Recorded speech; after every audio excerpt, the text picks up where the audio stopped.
نبی کریم صلی اللہ علیہ وآلہ وسلم کی وہ تلوار جس سے کان دجال کا خاتمہ ہوگا، وہ تلوار اس وقت کہاں ہے اور کیسے حضرت عیسیٰ علیہ السلام کے پاس پہنچے گی؟ ناظرین گرامی، پیغمبر اسلام کے پاس 9 تلواریں تھیں، جن میں سے 2 انہیں وراثت میں ملی اور 3 مال غنیمت میں حاصل ہوئیں۔ عزب آپ کو تحفے میں ملی تھی۔ ان 9 میں 8 تلواریں ترکی کے شہر استنبول میں واقع توپ کاپی عجائب گھر میں محفوظ ہیں اور ایک مصر کی ایک جامع مسجد میں موجود ہے۔ البتہ یہ تلوار سرکار دو عالم حضرت محمد صلی اللہ علیہ وآلہ وسلم کو یثرب کے یہودی قبیلے بنو قیناع سے مال غنیمت کے طور پر حاصل ہوئی۔ اس تلوار کو سیف الانبیاء یعنی نبیوں کی تلوار بھی کہا جاتا ہے۔ اس تلوار پر حضرت داؤد علیہ السلام، حضرت سلیمان علیہ السلام، ہارون علیہ السلام، یسع علیہ السلام، زکریہ علیہ السلام، یحییٰ علیہ السلام، عیسیٰ علیہ السلام اور حضرت محمد مصطفیٰ احمد مجتبی صلی اللہ علیہ وآلہ وسلم کے اسماء مبارک کندہ ہیں۔ یہ تلوار حضرت داؤد علیہ السلام کو اس وقت مال غنیمت کے طور پر حاصل ہوئی جب ان کی عمر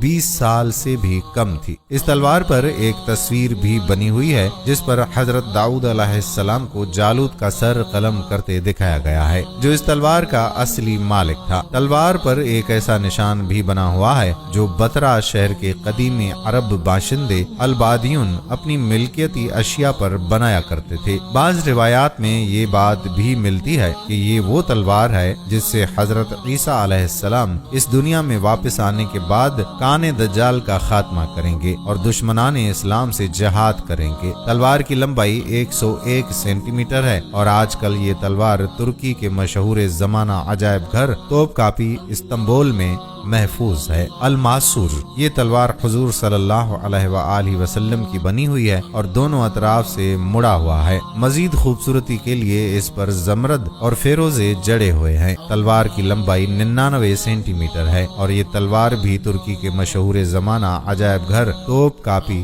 استنبول میں محفوظ ہے۔ التحف، یہ تلوار بھی نبی پاک صلی اللہ علیہ وآلہ وسلم کو یثرب کے یہودی قبیلے بنو قیناع سے مال غنیمت کے طور پر حاصل ہوئی تھی۔ یہ تلوار حضرت داؤد علیہ السلام کے اپنے والد ماجد کی وراثت کے طور پر نبوت کے اعلان سے قبل ملی تھی۔ یہ تلوار ایک اور نام معصور الفجر سے بھی مشہور ہے۔ آپ صلی اللہ علیہ وآلہ وسلم نے جب یثرب کی طرف ہجرت فرمائی تو یہی تلوار آپ صلی اللہ علیہ وآلہ وسلم کے پاس تھی۔ بعد میں آپ صلی اللہ علیہ وآلہ وسلم نے یہ تلوار بما دیگر چند آلات حرب حضرت علی علیہ السلام کو عطا فرما دیے تھے۔ اس تلوار کا دستہ سونے کا مبارک ہاتھوں سے بنا ہوا ہے، جنہیں اللہ تعالیٰ نے لوہے کے ساز و سامان، خاص طور پر ڈھالیں، تلواریں اور دیگر آلات حرب بنانے میں خصوصی مہارت عطا فرمائی تھی۔ حضرت داؤد علیہ السلام نے اس تلوار کو البتار سے ملتا جلتا لیکن سائز میں اس سے بڑا بنایا۔ یہ تلوار یہودیوں کے قبیلے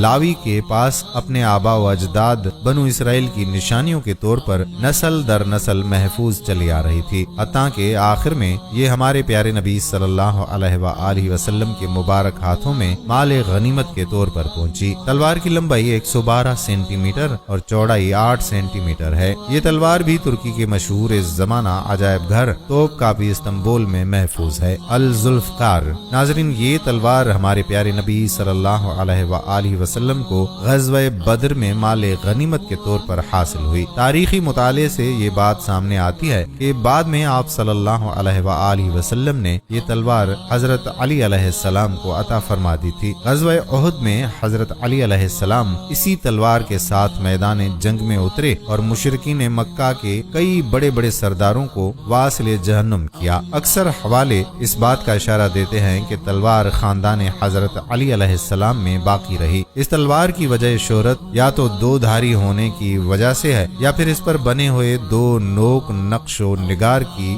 وجہ سے ہے۔ یہ تلوار بھی ترکی کے مشہور زمانہ عجائب گھر توپ کاپی استنبول میں محفوظ ہے۔ الرسیوب، یہ تلوار پیارے نبی صلی اللہ علیہ وآلہ وسلم کی ملکیتی 9 تلواروں میں سے ایک تلوار ہے۔